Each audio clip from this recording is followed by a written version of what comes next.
une fois encore dans cette réunion. Que la paix, que la grâce du Seigneur soit avec vous.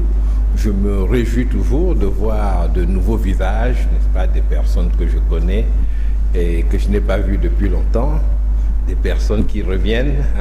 Donc, que le Seigneur nous accorde cette grâce de marcher ensemble pour glorifier son nom, pour le servir, en choisissant chaque jour d'être au centre de gravité de sa volonté, être vraiment utilisé par lui pour faire ce qu'il attend de nous et expérimenter tout l'épanouissement qu'il a préparé pour nous dans sa bonté par son Saint-Esprit qu'il fait habiter dans le cœur de tous ceux qui le cherchent et qui l'aiment.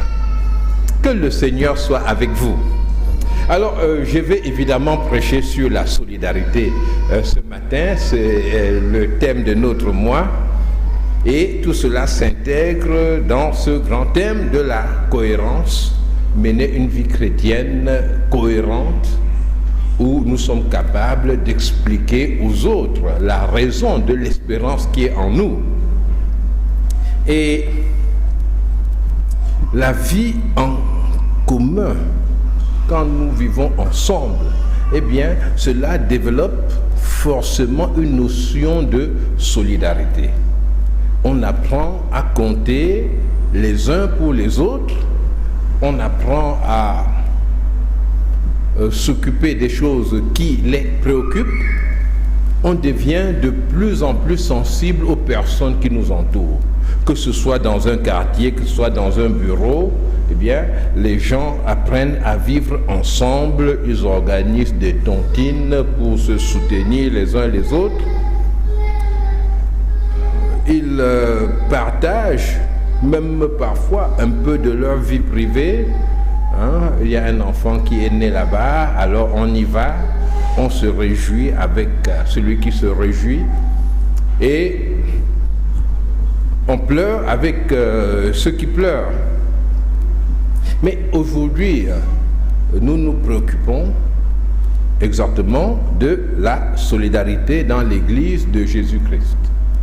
Non, nous en occupons pas comme un thème philosophique ou social, la solidarité dans le monde, ce n'est pas le thème de ma prédication. Et dans la Bible, nous avons un texte que l'on pense être invivable, n'est-ce pas, mais qui est une expérience qui a été réellement vécue par les disciples. Et c'est dans le livre des Actes au chapitre 4, les versets 32 à 36, il y a là quelque chose qui constitue vraiment un défi, c'est même presque une incompréhension.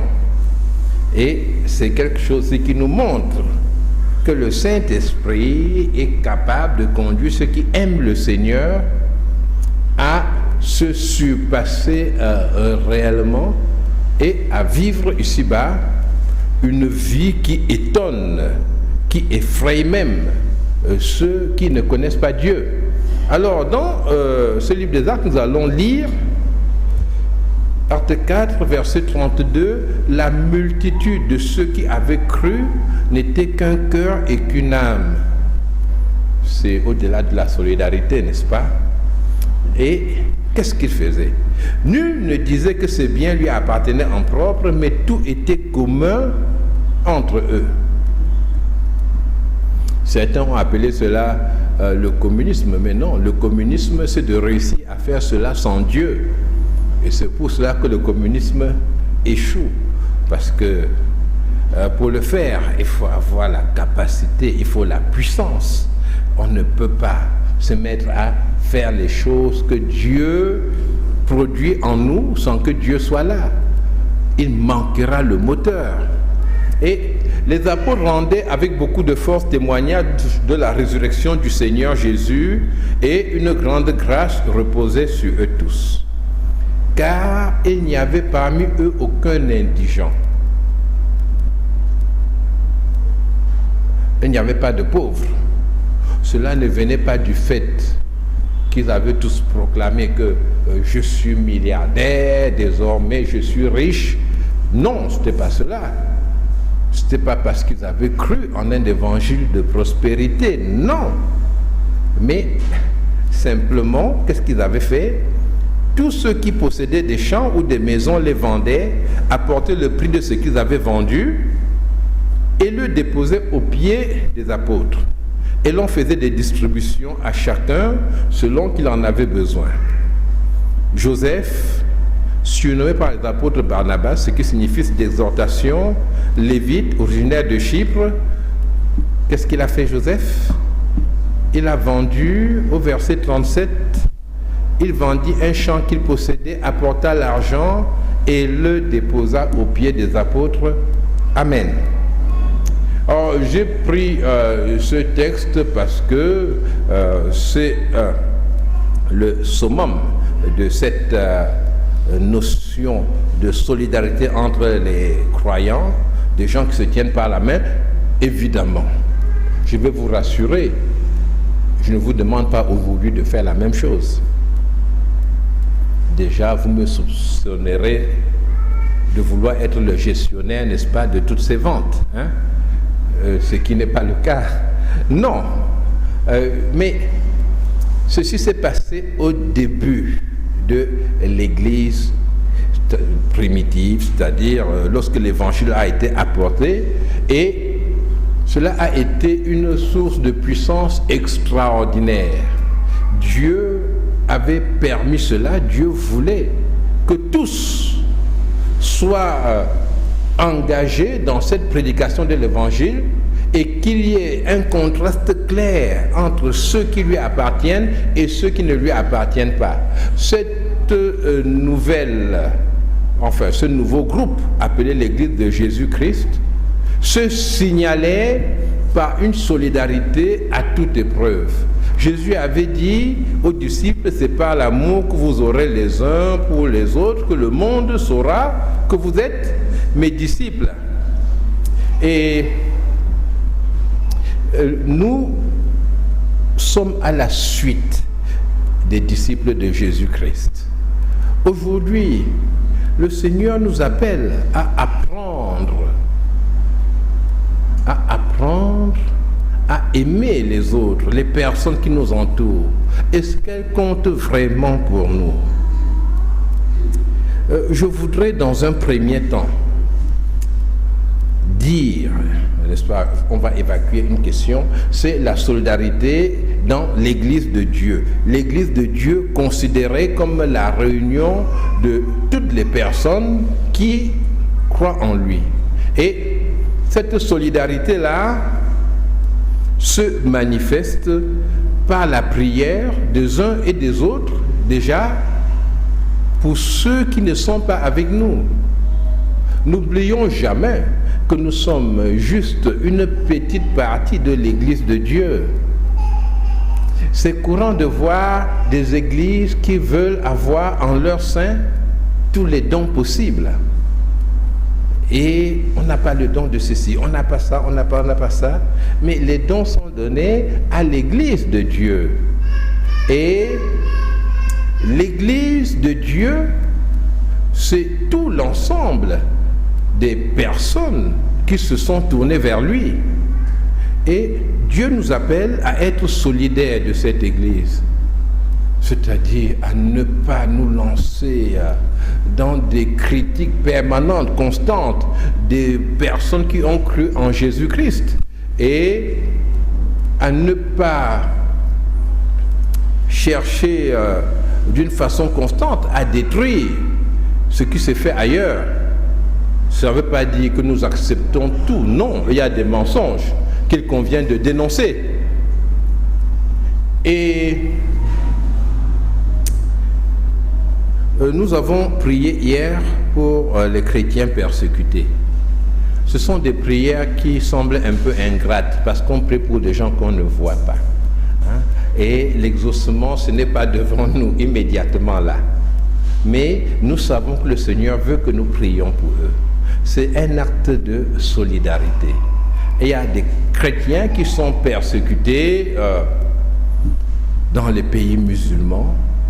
Il y a des chrétiens qui sont persécutés sauvagement en Chine, par exemple. En Occident, aujourd'hui, chez les Américains, en Europe, il y a des chrétiens qui sont persécutés. Certains sont persécutés parce qu'ils sont accusés d'homophobie. Ils ont dénoncé l'homosexualité, ils l'ont fait ouvertement. D'autres sont critiqués parce qu'ils ont refusé d'utiliser le pronom,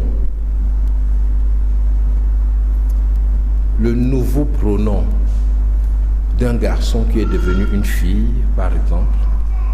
Vous savez, aujourd'hui, dans la plupart des pays en Occident,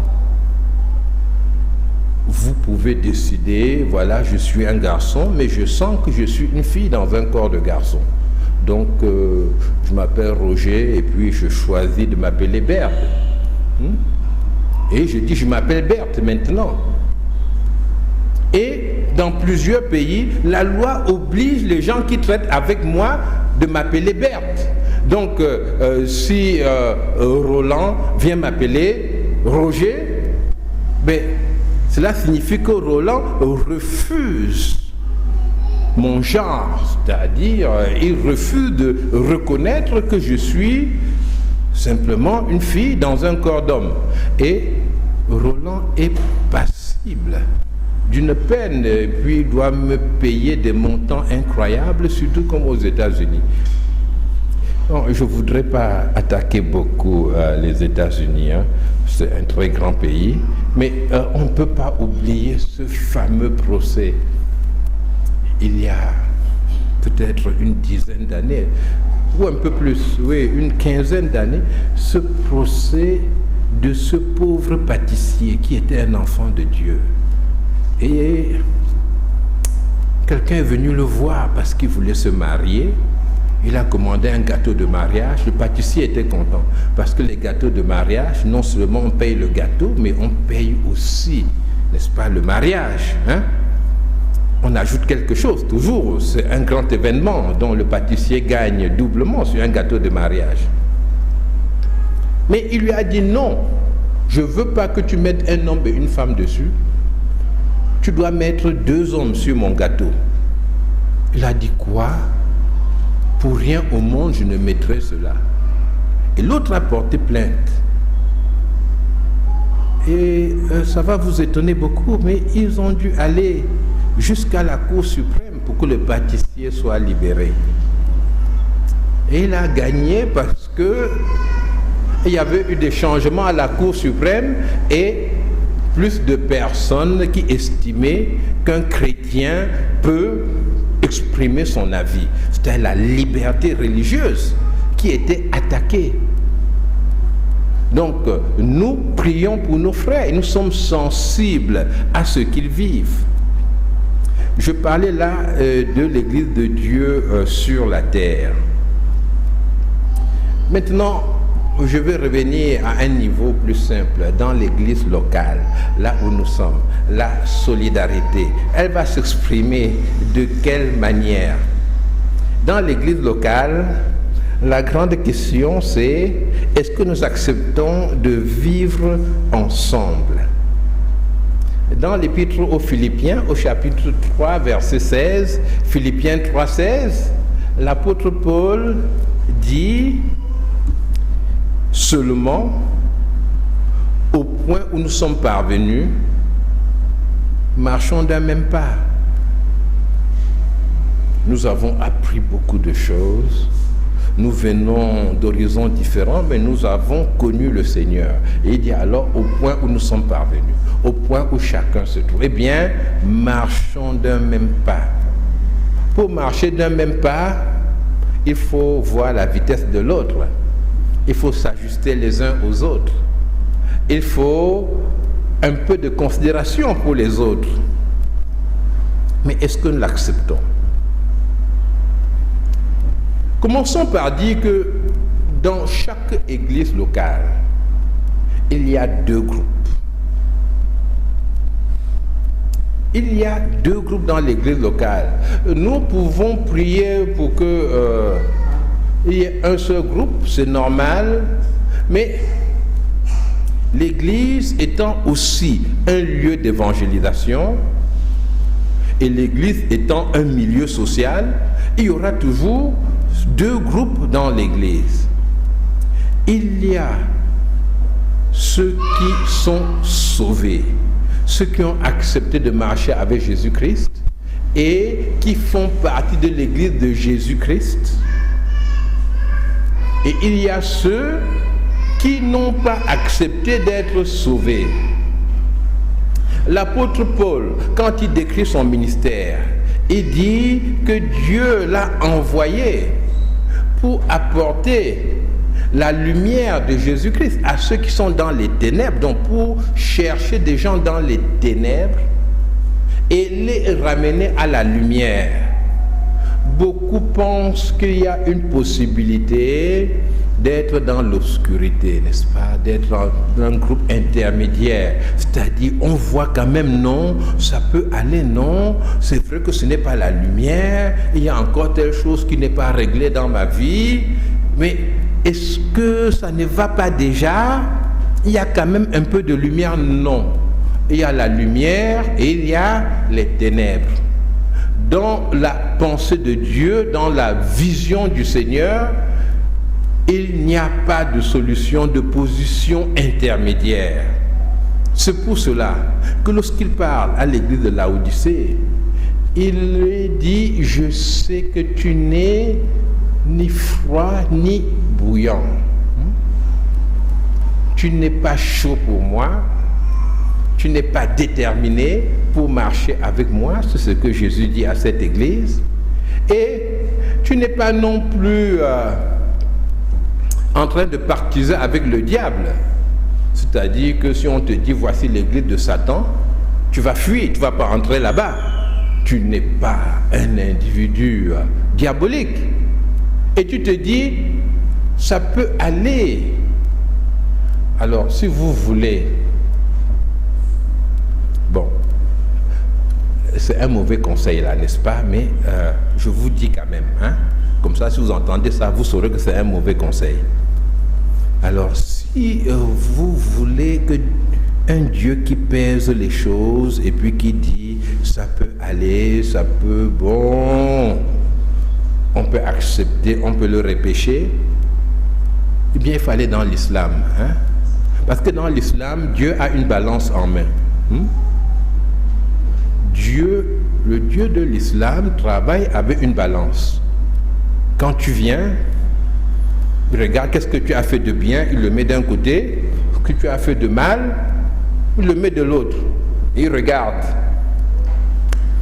Et ils se disent que bon, ils regardent, hein, et puis dans mon cas, je sais que ça va balancer un peu pendant longtemps comme ça, mais oh, je crois que le bien va peser un peu plus lourd parce que j'ai payé la scolarité pour des enfants qui n'étaient pas les miens, j'ai fait ceci, oui, le Seigneur saura passer sur mes nombreux défauts. Voilà, le musulman réfléchit comme ça. Donc il n'est pas sûr de son salut. Mais le Dieu de Jésus-Christ, celui qui l'annonce, il ne pèse rien. Il regarde simplement si certaines cases sont cochées. Est-ce que ces péchés ont été pardonnés? Est-ce qu'il a accepté que Jésus-Christ soit son Seigneur et son Sauveur? C'est tout. S'il s'est soumis à Jésus-Christ, eh bien, Dieu ne voit plus ses péchés. Il est devenu une nouvelle créature. Et l'Esprit de Dieu travaille dans sa vie chaque jour. Et Dieu dit, tu es sauvé. Tes bonnes actions, ça ne fait rien devant Dieu, puisque Dieu devrait être celui qui suscite les bonnes actions. Quel est le choix qu'on peut faire?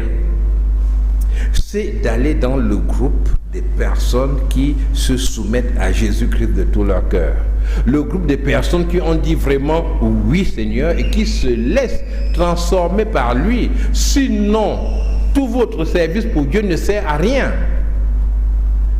Donc, dans l'église, il y a un groupe de personnes nées de nouveau, et il y a un groupe de personnes qui ne veulent pas naître de nouveau et qui en fait perdent leur temps là, devant Dieu. Un péché de plus ou de moins, ça ne change rien. Ces gens peuvent entendre ça et dire, ah, comme c'est comme ça, je vais aller pécher, je vais pécher très très fort. Mais ça peut ne pas marcher parce que Dieu est celui qui retient encore le mystère de l'iniquité. C'est pas parce que de ce que tu vas faire des très grands péchés que tu sors et puis tu les fais. Tu peux sortir et au premier péché, tu te retrouves en prison. Donc tu iras pécher en prison. Mais quand tu pêches en prison, fais attention parce qu'il y a d'autres pécheurs là-bas encore plus puissants que toi et qui peuvent décider de pécher en te détruisant. Donc qu'est-ce que je voudrais dire là? Mais ne perds pas ton temps, ne perds pas ta vie. Passe dans le groupe des personnes à qui l'apôtre Paul s'adresse, à qui il dit « marchons d'un même pas ». Donc la solidarité va consister alors à se sentir responsable dans la relation avec l'autre et à apporter aux autres ton soutien et ton aide. Par exemple, les disciples de Jésus-Christ avaient appris à travailler ensemble. Les disciples suivaient Jésus-Christ. Ils avaient appris à se supporter. Parfois, il y en a eu qui ont dit, mais qui est le plus grand parmi nous? D'autres ont même dit, Seigneur, nous voulons que quand tu reviens, que nous soyons l'un à ta droite, l'autre à ta gauche, parce que nous t'aimons, nous voulons ces places-là. Et Jésus leur a parlé, Jésus les a formés, il les a formés à être solidaires, à compter les uns sur les autres. C'est pour cela qu'après la mort de Jésus-Christ, même ayant traversé une telle épreuve, ils étaient capables d'être encore ensemble.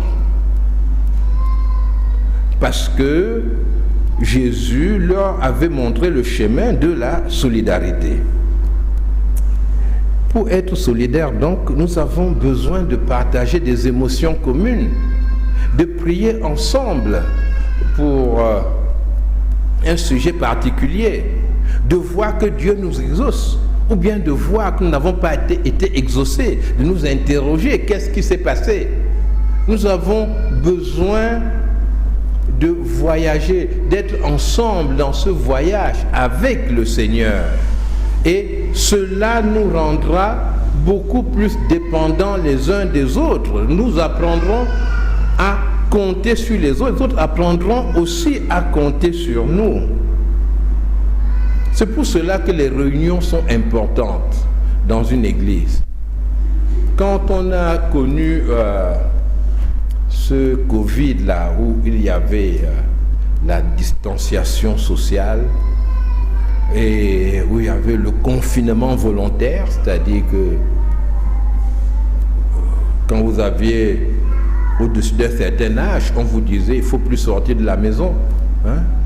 Il faut rester là parce que les vieux sont extrêmement sensibles au Covid. C'est même là que j'ai appris que j'étais vieux. Je ne savais pas. Oui. Oui, le professeur Sobgui, il est là.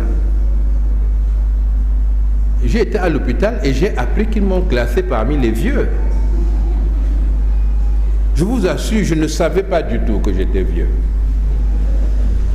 Et donc, j'étais malade, j'étais couché, et puis le professeur entre. Je lui dis, ah, mais c'est bien ici, hein, vraiment. Je me suis levé, je suis parti à la fenêtre, la chaise là est mal placée, j'ai déplacé ça. Il m'a regardé bizarrement. Elle m'a dit non, que je ne dois même pas bouger du lit, que je devais rester couché là-bas tout le temps. Il dit, ah, donc je suis aussi vieux que ça. Bon, mais vous voyez, pendant le Covid, avec ces questions de confinement, mais je me suis rendu compte rapidement que même avec les réunions à distance, en suivant avec Internet, mais qu'il y avait des grandes choses qui manquaient. La connexion peut ne pas passer, même si elle passe et puis qu'on voit les autres. Mais il y a un élément qu'on n'a pas. C'est-à-dire il y a une sorte d'interaction qui se passe lorsqu'on est vis-à-vis de l'autre. C'est pour cela que vous voyez encore, même dans les réunions internationales, des gens qui voyagent et qui se réunissent. Ils pourraient très bien rester chacun chez eux et faire des économies. Mais ils se retrouvent et ils parlent. Les réunions, c'est important. Les études bibliques, c'est important d'être là, de discuter, d'apprendre la même chose et d'en discuter. La prière que nous avons là dans l'église, mais c'est très très important. Et je vois surtout les jeunes, n'est-ce pas? Les jeunes pensent qu'il y a une vie chrétienne spéciale pour eux. Hein? Je suis trop petit pour aller à la réunion de prière. C'est ça? On est trop petit, donc je ne peux pas aller, j'ai plutôt... Ou bien le jeune estime qu'il n'est pas encore prêt pour des choses sérieuses avec Dieu. Ça fait rire le diable, n'est-ce pas? Parce que pour le diable, le jeune là, c'est déjà une proie correcte, suffisante, et c'est quelqu'un avec qui il aimerait bien travailler.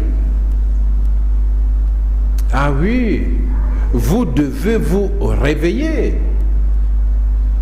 Quand vous n'avez aucune réunion dans la semaine, vous n'avez pas d'études bibliques, le dimanche peut-être certains font même la lessive, n'est-ce pas, à l'heure du culte.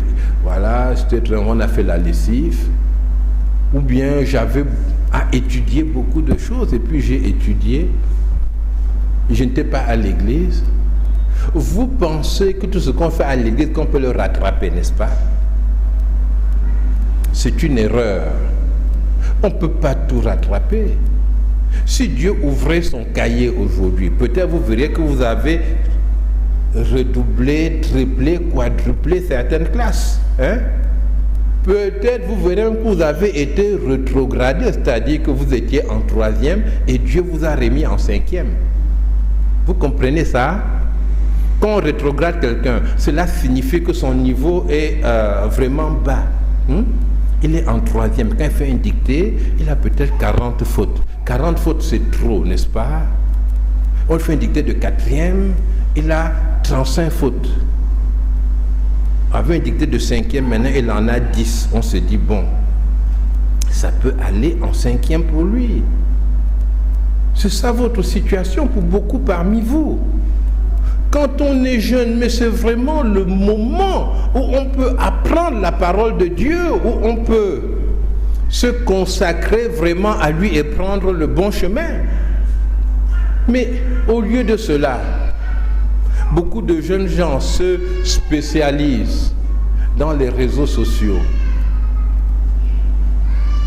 Quand on va sur Facebook, alors je vois beaucoup de nos jeunes enfants avec des photos, je ne les reconnais pas. C'est le nom que je reconnais, vous voyez. Mais la photo est tellement nouvelle. J'ai demandé à quelqu'un, mais comment il a fait, comment on fait la photo comme ça? On m'a dit non, qu'il y a un logiciel particulier, tu fais ta photo, tu mets dedans et puis tu peux améliorer ta photo et là, tu apparais vraiment comme une star. C'est-à-dire, et puis, et je vois leurs commentaires qui sont bizarres. Mais il y en avait que je voyais comme ça tout le temps. Après, je ne les vois pas. J'ai demandé, mais J'ai demandé à quelqu'un qui maîtrise ça. Il m'a dit non. Quand tu vois, tu viens, tu prêches, mais les gens là entendent et puis ils te bloquent. C'est-à-dire que quand je vais maintenant, je vois seulement ceux qui ne savent pas bloquer, n'est-ce pas? Et quand je prêche comme ça, ils disent ah, il faut que j'aille me former en blocage. Hein? On va bloquer les pasteurs, bloquer les anciens. On prend une journée rien que pour bloquer les gens de l'église. Et on va vivre la liberté. Mais non, ce n'est pas cela ta spécialité. Un jeune qui aime le Seigneur parle de Jésus-Christ à l'école. Il parle de Jésus-Christ au quartier. Il est solidaire des autres jeunes. Il dit, pourquoi tu n'étais pas là dimanche? Qu'est-ce qui s'est passé? Tu as des difficultés, en quoi je peux t'aider? Et il se laisse aider par les autres. Voilà comment vous pouvez manifester la solidarité parmi le peuple de Dieu. Et je voudrais enfin terminer pour dire que là, nous parlons de la solidarité selon Dieu et non d'une solidarité selon le monde. Il y a la solidarité selon Dieu et il y a la solidarité selon le monde. Je vous assure, même dans une église, quelqu'un vole votre téléphone. Vous êtes assis, il est derrière vous, il vole votre téléphone. Celui qui est derrière lui, tous ceux qui sont derrière lui voient qu'il a volé le téléphone. Et vous dites, on a volé mon téléphone. Et vous demandez, quelqu'un a vu mon téléphone? Alors, tous ceux qui étaient là, vous les voyez gênés, n'est-ce pas? Ils sont solidaires du voleur. Vous comprenez, hein? C'est-à-dire, on vous a volé, mais pour eux, trahir, ce n'est pas bien. Hein? Il y a même certains qui disent, ah, mais moi, je ne suis pas une balance. Balance, c'est pas la balance... balance, c'est-à-dire, je ne balance pas les gens. Vous comprenez? C'est-à-dire que quand je vois quelqu'un qui a volé et qui fuit, je ne dis pas où il est parti, hein, parce que moi, je ne suis pas une balance. Et il paraît que parmi les non-croyants, et hélas parmi les croyants, balancer, trahir quelqu'un qui a fait le mal se considère comme un péché. Vous voyez? Chacun a sa notion de péché. Dieu a la sienne. Mais voilà que les hommes ont la leur aussi. Cela fait que beaucoup d'enfants qui ont grandi là-dedans se font même punir à l'école. Alors c'est toi qui as parlé, c'est toi qui m'as insulté. Le professeur avait le dos tourné et puis on l'a insulté. Ah, un fou comme ça, hein? Un faux professeur comme ça. Ou bien tu ne connais rien. Hein? Et alors, il se tourne et il dit, c'est toi qui as dit tu ne connais rien. C'est pas toi? Est-ce que tu as vu qui a dit ça? L'autre qui est chrétien, il ne sait pas. Est-ce qu'il va mentir? Il fait vu, voir, vers. Vous dites si j'ai vu, voir. Mais professeur, est-ce qu'on voit comme ça? Et voilà, l'autre lui dit, c'est toi qui as fait. Qui a fait cela alors? Il dit, ce n'est pas moi. Est-ce que tu as vu qui a fait? Il ne répond pas. Comment ça finit une histoire comme ça? Ah, et l'autre dit, je ne suis pas une balance. Nous cachons beaucoup de choses. Nous allons au travail. On se fait embaucher. On doit surveiller des gens pour qu'on ne vole pas. Mais voilà que le chrétien se spécialise plutôt pour couvrir tous les voleurs. Il laisse voler, après il va voir le voleur, il lui dit, mon frère, Dieu va te punir. Mais c'est pour cela qu'il a été payé, c'est pour venir faire les cours de morale là-bas. L'autre lui dit, ah, fous-moi le camp, hein? Même ta part, je peux voler si je vois, j'ai pas le temps à perdre.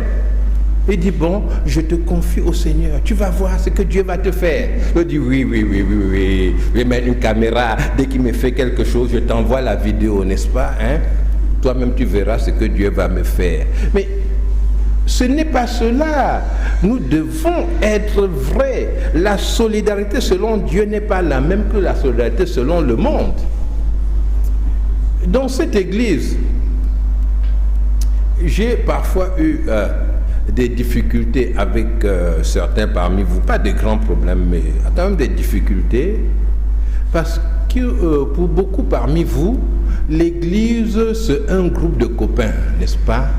Nous sommes des amis, on se connaît depuis 10 ans, depuis 15 ans, donc c'est notre chose l'église.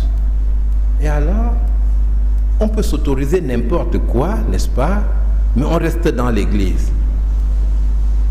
Alors quand il y a un problème dans l'église, posé par des personnes qui refusent la base de vérité que Dieu a donnée,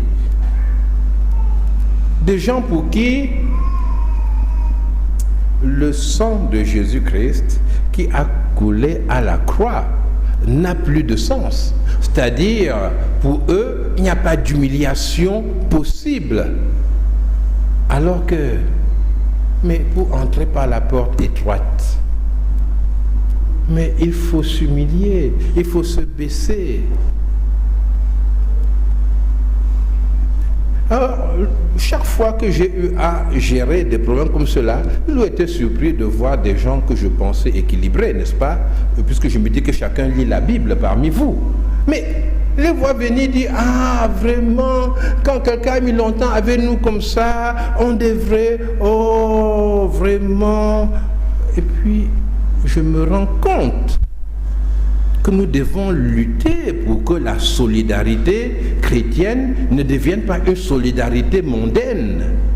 Parce que c'est là la fin de l'église. C'est-à-dire quand un groupe de pécheurs arrive à la tête de l'église, des gens qui ont toujours fait ce qu'ils veulent, dans l'hypocrisie, ils arrivent ensuite un jour à être anciens, n'est-ce pas? Quand la génération de Josué et de Moïse est morte, hein, et s'en va, et il y a des nouveaux qui viennent, qui s'installent, mais c'est la fin de l'église locale. Vous devez bien comprendre, la solidarité selon Dieu est une solidarité qui est fondée sur la vérité. La solidarité selon Dieu, ça consiste par avoir une maman dans l'église qui a une fille qui est enceinte et puis qui réfléchit pour savoir si la fille doit avorter et vous lui conseillez, vous dites non, fais attention parce que l'enfant peut mourir, va plutôt à tel endroit où on fait ça bien. Hein? C'est ça la solidarité? Hein? Non. La solidarité, c'est de lui dire que ce n'est pas possible et qu'un acte comme celui-là serait une véritable catastrophe. La solidarité selon Dieu est fondée sur le fait qu'on se tient par la main pour marcher dans les voies du Seigneur et que le Seigneur donne à chacun de nous d'aimer ce qu'il a mis auprès de lui et que le Seigneur nous donne de voir que l'autre compte aussi pour Dieu et de ne pas nous murer dans un égoïsme où nous ne voyons que nous-mêmes, de ne pas parler comme certains qui disent moi quand je vais à l'église là je ne salue personne, j'écoute moi la parole de Dieu, après je sors, je rentre chez moi, hein? Je ne veux pas les contacts parce que je sais que les contacts là ça apporte les problèmes. Ah ouais, ce n'est pas le bon discours. Que le Seigneur nous aide à nous mêler aux autres et à marcher avec lui, avec la capacité qu'il donne par son Saint-Esprit. Il est bon pour nous.